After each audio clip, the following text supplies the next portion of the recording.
Alam mo ba kung bakit mas mabilis maging successful ang ibang tao?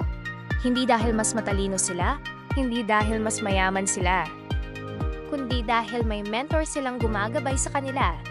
Kapag may mentor ka, hindi mo kailangang ulitin ang lahat ng pagkakamali na pinagdaanan niya. Matututo ka sa mga experience niya, sa mga lessons niya, at sa mga strategies na napatunayan ng gumagana. Isipin mo ito. Kung pupunta ka sa lugar na hindi mo pa napupuntahan, mas madali kung may guide kaysa mangapa ka mag-isa. Ganyan din sa negosyo, career, at buhay. Ang mentor ang magsasabi kung ano ang dapat gawin. At minsan, mas mahalaga kung ano ang dapat iwasan. Tandaan mo, ang tagumpay ay hindi lang tungkol sa sipag. Kailangan mo rin ng tamang direksyon. Kaya kung gusto mong mas mapabilis ang pag-abot sa iyong mga pangarap, humanap ka ng mentor na makakatulong sa'yo.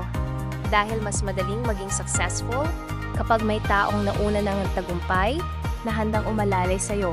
Kung naniniwala ka sa halaga ng mentorship, i-comment mo ang salitang mentor at i-follow mo ako para sa mas marami pang success mindset tips.